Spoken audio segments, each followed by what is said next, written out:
Mood of Andhra Pradesh పేరుతో IITians Hyderabad వాళ్ళు చేసిన సర్వే అంశాల వారీగా మాట్లాడుకున్నాం కదా.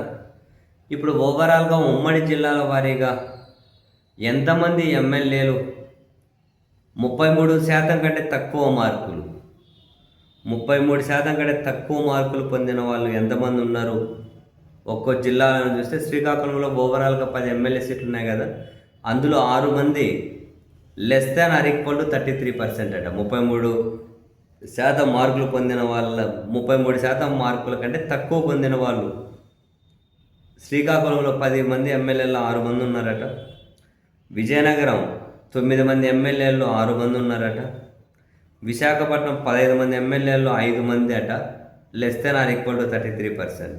33% కంటే తక్కువ అంటే రెడ్ జోన్ అనుకోండి పూర్తిగా.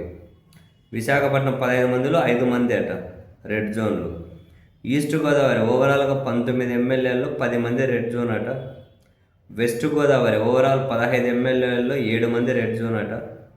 కృష్ణా 16 మంది ఎమ్మెల్యేల్లో 7 మంది రెడ్ జోన్ అట. గుంటూరు 17 మంది ఎమ్మెల్యేల్లో 10 మంది రెడ్ జోన్ అట. ప్రకాశం 12 మందిలో 5 మంది రెడ్ జోన్ అట. నెల్లూరు 10 మందిలో 10 మంది ఎమ్మెల్యేలు 5 మంది రెడ్ జోన్ అట. కడపలో 10 మంది ఎమ్మెల్యేల్లో 6 మంది రెడ్ జోన్ అట. కర్నూలులో 14 మంది ఎమ్మెల్యేల్లో 8 మంది రెడ్ జోన్ అట. అనంతపురం 14 మంది ఎమ్మెల్యేల్లో 9 మంది రెడ్ జోన్ అట. చిత్తూరు 14 మంది ఎమ్మెల్యేల్లో 8 మంది రెడ్ జోన్ అట. ఓవరాల్ 175 మంది ఎమ్మెల్యేలో 92 మంది అయితే రెడ్ జోన్లో ఉన్నారట, అన్ని పార్టీలకు కలిపి రెడ్ జోన్లు.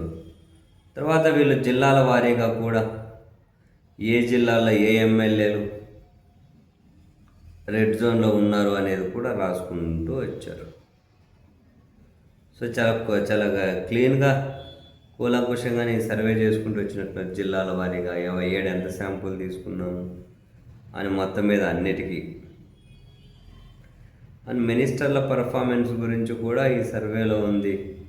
14 మంది మినిస్టర్లు రెడ్ జోన్ అట, 5 మంది మినిస్టర్లు ఆరెంజ్ జోన్ అట, 6 మంది మినిస్టర్లు ఏమో గ్రీన్ జోన్లో ఉన్నారట.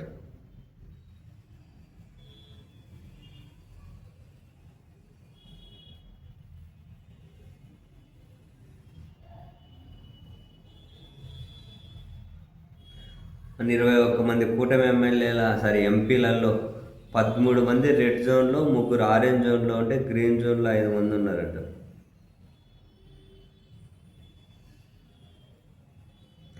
సో ఓవరాల్గా ప్రభుత్వం మీద వ్యతిరేకత కనిపిస్తూ ఉంది అని ప్రభుత్వం సొంతంగా చేయించుకున్న నియోజకవర్గాల్లోనూ అండ్ ఇట్లా ఏమైనా కనుక న్యూట్రల్గా ఉన్న సంస్థలు చేసిన సర్వేలోనూ ఏడ చూసినా అదే అంశం అయితే బయటపడుతూ ఉన్నట్లు.